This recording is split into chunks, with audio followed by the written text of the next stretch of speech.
Empreender é fazer acontecer independente do cenário, das opiniões ou das estatísticas. É ousar fazer diferente, correr riscos, acreditar no seu ideal e na sua missão. Luísa Trajano. Em tempos de Covid, separei 7 formas de ganhar dinheiro na internet. Já pensou fazer dinheiro com o seu celular? Quantas vezes por dia vocês falam ou pensam em dinheiro? Eu trouxe 200 óculos de um camelô de ver esse beat numa mala. Paguei todos os impostos, mentira, não paguei imposto nenhum. E aí comecei a vender pros amigos. Quando você está muito feliz, contente, ganhando bastante dinheiro, o shopping te liga e fala: você vai ter que comprar uma loja, se não comprar uma loja, eu vou te tirar do seu quiosque. E aí a gente foi obrigado a comprar uma loja, e aí de novo a mesma história, a primeira geração lá em cima, segunda geração aqui. Essa é a loja que a gente está hoje no mercado. Venderam para a sociedade um mundo livre de regras, chefes, horários e padrões. E aos poucos foram criando protocolos para que você, cansado da sua vida, pudesse alcançar justamente essa tal dessa felicidade. Para o filósofo alemão Martin Heidegger, vida é angústia. E sendo assim, viver é ter a capacidade de administrar esse sentimento de que nada faz sentido, mas a partir dele, buscar se renovar e sair do lugar que você está. Fácil não é. Porém, quando estamos conscientes do sentido da nossa vida, quando a gente entende o que nos faz acordar e sair da cama todos os dias, a jornada se torna muito mais valiosa. Diferente do que acredita a nova geração de empreendedores, muitos deles alicerçados nas mesadas pagas pelos pais, o sentido não está ligado a ganho material. E meta não é um lugar, e sim um horizonte, que nem sempre se chega, mas que te faz caminhar.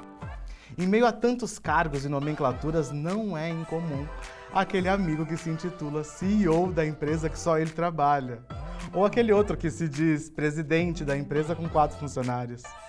Vivemos uma crise, sim, mas essa crise está ligada a essa insistente mania do parecer. E me parece que virou moda se dizer empreendedor. No meio disso tudo, temos uma enxurrada de mestres, coaches e gurus, quânticos ou não, que prometem fórmulas inovadoras para ganhar muito dinheiro. Mas será que existe uma fórmula tão perfeita para isso? Tem tanta gente procurando criar coisa nova, ser vanguardista ou ter uma ideia diferente de tudo que já foi visto. E enquanto isso, tem tanta coisa básica sendo mal feita. Às vezes, o arroz com feijão bem feitinho pode gerar muito mais resultado que ficar inventando prato novo todo dia. Como filho de comerciantes, eu sempre aprendi que a fórmula mágica para o sucesso é acordar cedo, arregaçar as mangas e botar a mão na massa.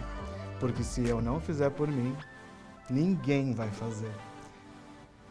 Cá entre nós, não existe fórmula mágica mais antiga do que essa. Mas será que ela ainda funciona? Hoje a minha conversa é com Gustavo Gottfried, responsável pela Acta Motors, e com a Rose Alves, responsável pela Casa com Conceito. Sejam muito bem-vindos ao meu programa. Obrigada pelo convite. É um prazer. Gente, existe alguma fórmula mágica para ganhar dinheiro, para ter sucesso, se não acordar de manhã e colocar a mão na massa? Não, infelizmente não existe. Ou felizmente, né? Porque as pessoas que arregaçam as mangas e vão à luta, trabalham de verdade, que foi o meu caso, o caso do meu filho também, eles aprendem tudo que você tem que saber de uma empresa para poder tocá-la. Não adianta você começar com 3 milhões de dólares, por exemplo, e não sabe nada do produto que você vai trabalhar ou o produto que você vai desenvolver. E também acordar às 5 da tarde e deixar que os outros toquem na mão o que dos é outros, né? seu. O que você estudou e conheceu ao longo da vida, ou dependendo do que você já trabalhou. Enfim, não tem essa fórmula. É trabalho, resiliência. O empreendedor hoje no Brasil é um operador de milagres, na verdade, né? Porque as coisas mudam rapidamente, as leis, súmulas o tempo todo, criam-se novas jurisprudências e a gente não consegue trabalhar se não tiver essa estrutura. E com elas as novas crises. As novas crises como essa que Sim, estamos o aí Gustavo agora, além de empresário ainda teve que ir para a rua reivindicar os seus direitos, eu né, vou te Gustavo? falar, eu me senti um manifestante, só faltou um pouco mortadela no final, viu? Eu nunca imaginei que eu fosse passar por isso, mas é uma necessidade iminente do empresário. A gente acorda e o governo é nosso adversário. É inacreditável. Você acorda e você não sabe o que vai acontecer no decorrer do dia. Qual vai ser a nova lei, qual vai ser a nova regra, qual vai ser o novo aumento de impostos. E a Rose colocou muito bem. Eu acho que o mais importante é você saber o que você está fazendo.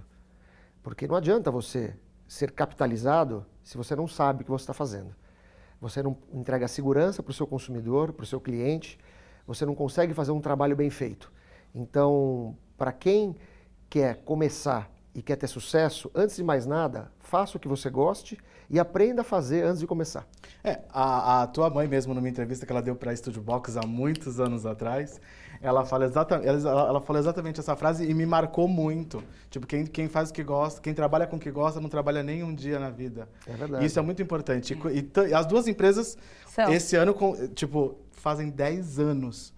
Gustavo 10 anos. criou a Acta, mas tem uma história no mercado de automóveis. 10 anos de Acta e quase 30 já do CPF do Gustavo vendendo carro, né?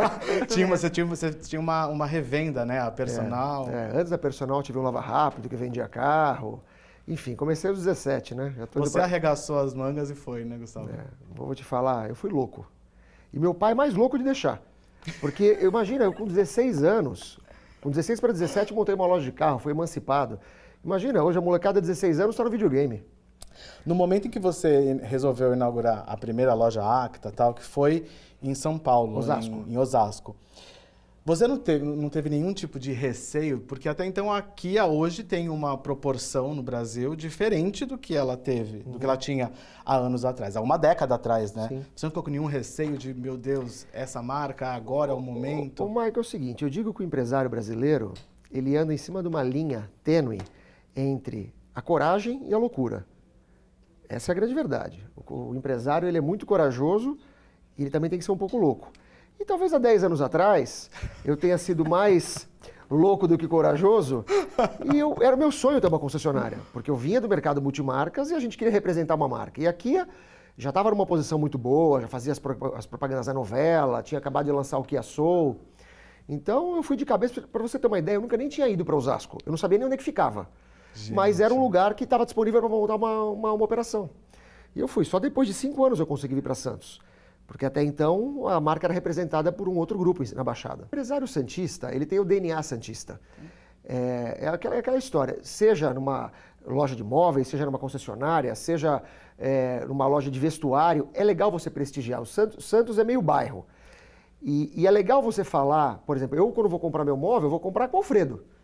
Sim. Essa é a questão. Alfredo, me manda uma cadeira, Alfredo não sei o quê. E o carro é a mesma coisa. As pessoas se referem à empresa com o titular da empresa e não com o nome da empresa. Então, quando você pega um outro grupo que é de São Paulo, por maior que seja, perde um pouco essa identidade. O santista gosta de falar, pô, eu fui lá e comprei o carro com o Michael. Exato. Entendeu? Não é Studio Box, é o programa do Michael, a revista assim do mesmo. Michael. A gente está acostumado a fazer isso. Qualquer que seja o segmento, essa identidade em Santos, por ser uma praça pequena, ela é muito relevante. Para você ter uma ideia, em São Paulo, o nosso negócio em São Paulo, ele é muito maior que o de Santos. Eu não participo das negociações das vendas, porque o consumidor vai lá, negocia com o gerente, ele não quer saber quem é o dono. É diferente, é muito impessoal. Ele não vai falar pro vizinho dele, não, eu fui lá na Acta e comprei com o titular, com o diretor. Não, ele foi lá e comprou, fez um bom negócio, paga e vai embora. É diferente, o comportamento do santista e compreender. E até você digerir isso aí, e você tem que fazer pro valer, você tem que aproveitar esse nicho e trabalhar bem a credibilidade e a reputação. Sim, eu brinquei até com você no princípio que você virou manifestante depois de 10 anos como dono de loja de automóveis, 30 anos como empresário, virou manifestante, porque agora há pouco tempo vocês foram taxados numa correção de 207% em cima do produto usados. O governo ele está fazendo com que o mercado volte ao que era 30 anos atrás e retome a informalidade. Porque hoje não existe um negócio que consiga pagar 60% da margem bruta, 60%, de somente um imposto. Isso não existe. Você não consegue trabalhar com uma margem de 40% para pagar os impostos federais, para pagar todo o seu custo operacional. Então, o governo acha que aumentar o imposto vai aumentar a arrecadação. Só que isso é um tiro no pé. Na verdade, vai acabar com os empresários. Eu, no próximo bloco, vou levantar um assunto aqui com a Rose, porque a Rose, ela saiu de vendedora, não saiu, continua vendedora. Pra de sempre. vendedora para dona. Ninguém sai de vendedor. Ninguém sai. Nós a gente não estamos abandona. empresários, só que nós somos vendedores. Nós somos vendedores. Ela vai contar um pouquinho dessa jornada dela. De vendedora do balcão até hoje comandando todas as lojas Casa Rô Conceito. A gente já volta.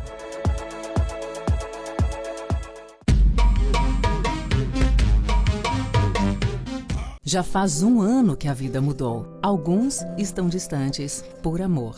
O trabalho de muitos ficou diferente e de outros ficou ainda mais difícil. A vacina vem, mas não podemos relaxar. Cada um de nós temos responsabilidades. Se puder, fique em casa. Se precisar sair, use máscara e mantenha o distanciamento social. Sempre limpe as mãos com álcool em gel ou água e sabão. Faça a sua parte. Uma campanha da Blumed.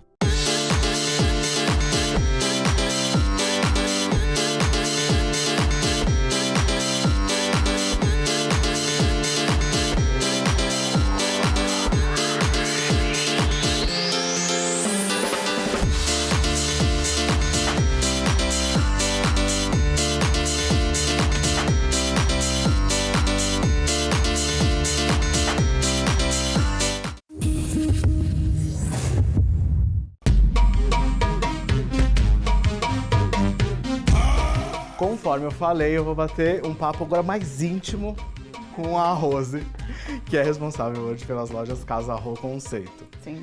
A Rose hoje está empresária. Sou empresária, sou vendedora. É vendedora desde Por isso, sempre. Gustavo, Com muito orgulho. Não, cara, mas você sabe que eu também trabalhei no shopping muito tempo.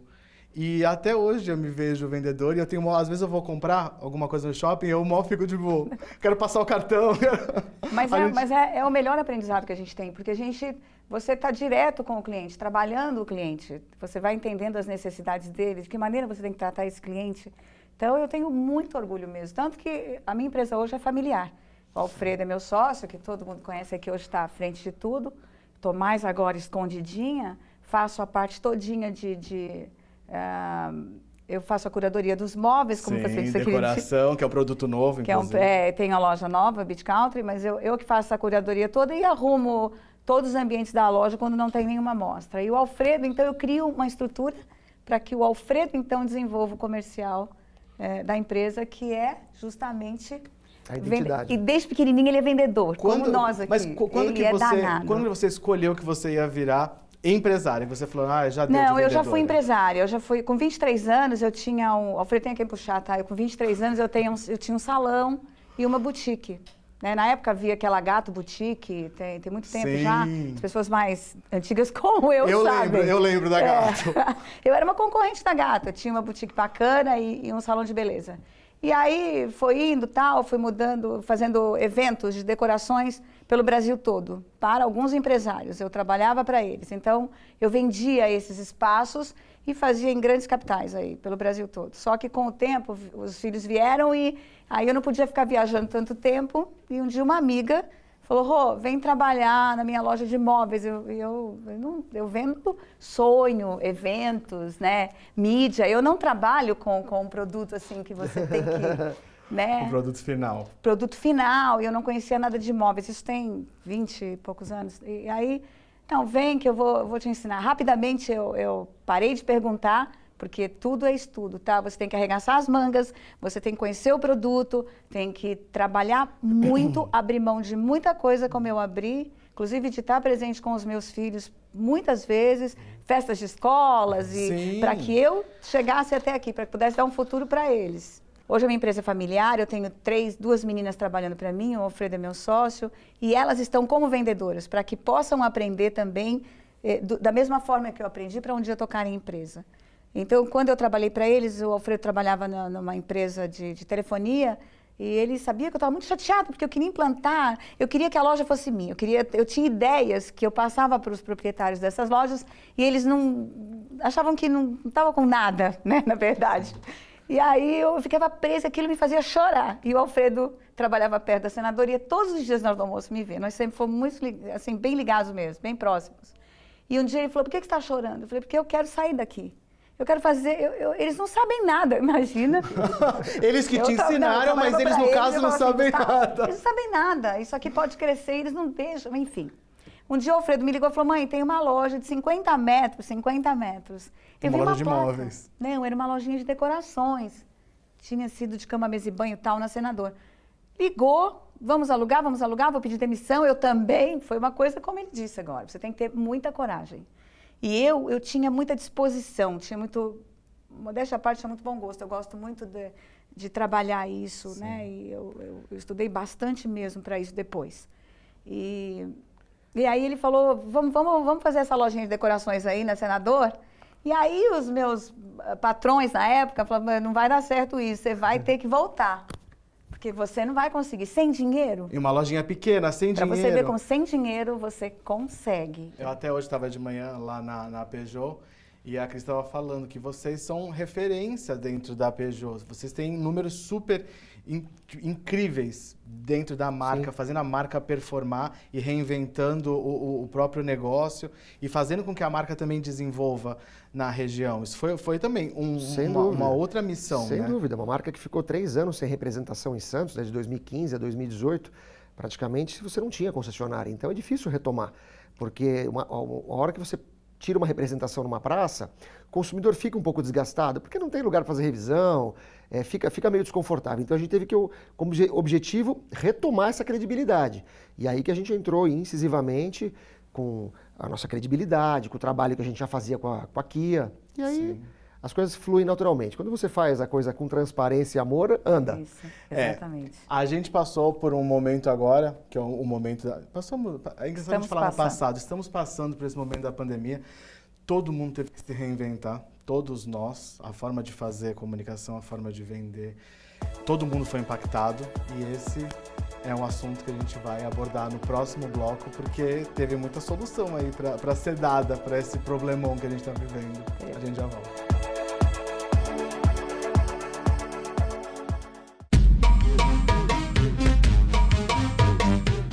Muita gente acha que 2020 simplesmente não existiu. Mas aqui no Célula Mater, o ano foi um dos mais intensos. A gente precisou entender o momento para se adaptar, transformar, evoluir. Tudo novo com o objetivo de sempre, preservar a vida. E pode escrever, para 2021, a nossa dedicação só não será maior do que a certeza de continuarmos ao seu lado. Você sabia que a Invista Inteligência Imobiliária é líder de mercado na compra e venda de apartamentos usados em Santos? Possui assistência jurídica 24 horas e agente financeiro exclusivo.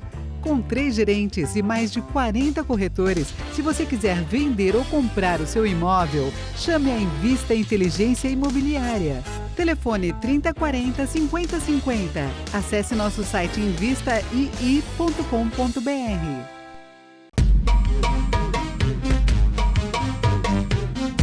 A conversa no intervalo, ela continua. E aí eu não sei o que é melhor. Eu acho que eu queria colocar um intervalo também lá.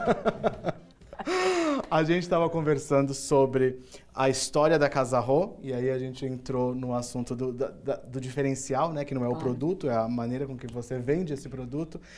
E aí, Rose, conclui a história da Casa Rô. Então, vamos lá. Então, nós alugamos essa lojinha de 50 metros, colocamos ali algumas decorações, e ali nós tínhamos que vender essas peças para pagar o boleto do dia seguinte. Então, era bem complicado, foi bem doeu muito, tanto para mim quanto para o meu filho. Meu filho ia buscar produtos fora daqui para vender, para poder suprir. Eu ficava na loja sozinha e ele trazia um pouco de dinheiro para a gente, né, dar uma toreada, enfim. Até que um lojista ali da Senador Feijó um dia entrou nessa minha loja e disse o seguinte, que queria vender a loja dele para mim. Era a única loja na época da Senador com elevador, não era conceito, mas era uma loja de linha média, baixa. E, enfim, ele queria vender com o mobiliário, a loja pronta para abrir no dia seguinte. Bom, e aí eu disse a ele que não tinha dinheiro de jeito nenhum. Você gente, a gente nunca tem 30 libaneses na rua, você vem falar comigo? Ele falou, não, eu sonhei que era, meu pai falou que eu tinha que vender para uma brasileira, uma coisa assim que ele falou, eu nem lembro direito, mas foi bem bacana, é coisa de Deus também. Sim. E eu quero vender para você. Bom, enfim, ele nos ajudou. E depois de 6 meses conversando, todos os dias ele passava na minha loja, eu namorava a loja dele, até que ele parcelou muito pra gente. Eu acho incrível a coragem que a gente tem. Foi né? difícil, de, uma loja de 900 metros para... Não, de 50 para 900? 50. Só aumentou 18 vezes. Na verdade, 700 e pouco. Não, e com os móveis dentro. Na verdade, eu tinha uma loja de decorações, mas eu tinha uma clientela boa de quando eu era vendedora, justamente do tempo que eu fiquei ali trabalhando na Senador, né? Tem que ter seriedade, mas tem que ter um pouco de coragem, senão não vai, né, Gustavo? A gente não tiver coragem, você vai ficar ali estagnado e não vai fazer nada da vida, o saláriozinho tá bom e acabou. Sim. E então montamos a loja a Casa Roupa. E o nome foi muito engraçado, tá, gente? Por que dá o tempo nome? de contar? Não, a história do nome. É muito, ele riu. A gente ouviu, eu tô aqui na redação outro dia e o pessoal da reportagem tinha feito matéria com ela. Eu falei, eu cheguei na loja assim, Rose, é verdade isso? Você era vendedora? A Casa da Rô? Isso. Exato. Meu filho falou assim, mãe, que nome nós vamos colocar? Porque a primeira de decorações chamava-se Decore Style. Que horror. Ninguém conseguia falar o nome. Eu falei, Alfredo, a gente quis fazer um negócio que ninguém sabe falar. Então, vamos fazer uma coisa mais simples. O quê? Eu tenho que falar para os meus clientes que aqui é da Rô, a Rose, chamava de Rô. Que eu fiz a casa deles mesmo enquanto vendedora. Como é que eu faço isso? Casa da Rô, Casa da Rô, Casa da Rô, Casa Rô. Casa Rô. Aí eu falei pra ele assim, nossa, tem aquele perfume que tem sucesso, que é o Azarrô, com acento circunflexo. Não, olha só, vou colocar um K. Não quero nem um C, eu quero um K, que é diferente. Casa Rô. Que aí vai ficar a Casa da Rose. E se esse perfume teve sucesso, ele deve ter sorte, deve ser um nome forte. E eu vou por essa... Não, com certeza, por esse caminho, por esse nicho. Forte. E olha, foi tão bacana, porque pegou, né? Hoje a Casa... E todos perguntam, por que Casa Rô? E é legal que as pessoas entram lá e falam, você que é a Rô da Casa Rô? O dia que eu ouvi essa história aqui, eu não conhecia, eu falei, meu Deus do céu, olha aqui, eu conheço a história. Ia ser Rofre. Rose e Alfredo. Rofre Design. Agora uma pergunta assim pra gente amarrar. As rola dentro, no cheiro da loja. Pra gente amarrar essa história. Tem muitos desafios, todos nós, todos os empresários. Eu me coloco no meio porque sempre, né? A gente passou por muitos desafios, mas o foco aqui são vocês. Todos eles envolvem dinheiro, desafio e etc. Mas algum deles se compara a esse desafio da pandemia, Gustavo? Olha, eu acho que não. A gente teve que se reinventar em 2 meses. Quando a gente chegou em maio, junho do ano passado, eu achei que não ia atravessar o ano. Foi muito complicado, porque a gente teve que mudar o nosso formato de trabalho. Por mais que a gente já tenha sido focado no digital, na venda online, você fazer só isso é diferente. O brasileiro está muito acostumado com o tato, né? Ver, andar e sentir o cheiro e encostar, sentar. E tem produto que não tem jeito, né, Gustavo? A gente conversou disso até agora. O atendimento, essa atenção, essa acolhida que a gente não oferece. Pode fazer um Como é que você vira a chave do dia para a noite para fazer só online? Bem complicado. Mas a gente teve que se adaptar. Eu acho que como todo mundo teve que se adaptar a isso, foi relativamente mais fácil, porque se você faz isso sozinho, com o teu concorrente fazendo atendimento físico, você não consegue. Mas na hora que você coloca todo mundo na mesma panela, aí sim você vai ter que falar, eu vou ser o melhor no online. O Brasil está passando por o mundo está passando por um momento muito complicado, mas o corpo empresarial ele está tendo que fazer uma gestão de crise de um tamanho que nunca foi nem esperado. Como é que foi o teu processo no meio dessa pandemia dentro da Casa Rô? Então, é complicado, porque o meu produto, você tem que sentar, você tem que sentir. O que às vezes é confortável para ele, por conta da altura dele, do que ele gosta, mais durinho, mais macio, fica difícil para a gente essa coisa online. Não é fácil. O que nós fizemos foi o seguinte, logo que fechamos as lojas, eu chorei como uma louca. Primeiro, deixei passar aquele dum-dum-dum, que eu tive uma crise nervosa, porque você está indo, subindo, todo ano você tem um crescimento bastante significativo e de repente acontece isso no mundo e você não sabe o que fazer, não está acostumado com esse tipo de crise. Diferente de outras crises que eu já vivi, que sou mais velha, já vivi. Essa pegou a gente calça curta. Então, tem algumas crises que dependem da gente, né? Que a gente consegue interferir. E os funcionários em casa, recebendo, não tem faturamento, mas você tem que pagar, aí você tem que pagar um aluguel altíssimo, não tem conversa. tem que pagar, e aí? Não tem entrada, mas tem saída. Você tem que fazer alguma coisa. Sim. E naquele momento, eu falei, o que eu vou fazer, filho? O que vamos fazer? Vamos comprar. Eu falei para ele, ele falou, mãe, vender para quem? Eu falei, vamos comprar. Porque se isso continua, a gente na época não sabia até quando, né, qual seria o volume dessa pandemia. Mas imaginando que poderia ser grave, porque eu nunca tive nada mundial, eu imaginei que fosse uma coisa terrível, como está sendo, infelizmente. Então, nós tínhamos que comprar. Quem tivesse o produto, eu digo o meu produto, por exemplo, né, porque não são todos os setores que foram aquecidos, você sabe disso. Sim. O setor imobiliário, o mobiliário, o seu também foi um deles, né? Foi. Porque você não viaja, não pode viajar, não pode passear. Faltou produto, porque não tem produção, né? Eu não tenho matéria-prima. A indústria parou. Então, aí aconteceu o quê? E o teu ainda envolve as importações. Não, falta peça. Não, mas o meu também. Tem matéria-prima que é importada. Eles não conseguem. A espuma faltou. Alumínio faltou. A gente não conseguia. O que eu fiz? Né? Quando isso começou, algumas indústrias ainda tinham produto. Tinham matéria-prima, tinham estoque e tal. Eu fui comprando um pouco. Então, quando as pessoas que pararam de viajar não tinham para onde ir, precisavam curtir a casa, começaram a trocar os móveis. E aí você já tinha esse e-mail? Eu já tinha, e a gente conseguiu, então, recuperar. Julho, agosto, setembro, outubro, a gente deu uma recuperada, que deve ter sido o que aconteceu com você, deu uma aquecida, e assim Mas foi. A conta do ano ainda para fechar, tem muita coisa para fazer. É difícil, né? Você ficar difícil, 6 meses praticamente fechado é difícil. Não é fácil. Você leva um tempo ainda. Eu acho que a gente leva um tempo ainda para reinventar. A gente pode conversar muitas outras vezes aqui neste sofá, inclusive. O divã do Michael. Meu divã. Agora, além de tudo, tem um divã. Mas é o seguinte, passamos a nos orgulhar de não ter tempo para viver. E quando vivemos, temos orgulho de dizer que estamos cansados. Me parece que falta medida para trabalhar e para descansar. Porque, como diz Santo Agostinho, a vida feliz reside na plenitude e na medida. Muito obrigado, Gustavo. Muito obrigado, Rose, por aceitarem o convite. O sofá está à disposição. O sofá é confortável, Gustavo? Muito bom. O sofá é casarro. Ah, casarro? Ai, que beleza. Tá ele agora fala que não, vamos Olha só, eu vou te falar uma coisa, esse sofá é bom, dá até pra dar uma deitadinha aqui. O sofá tem história, né? Depois ele conta. Tem muita história. Gente, a gente já estourou todos os tempos. Muito obrigado. Um beijo e até semana que vem.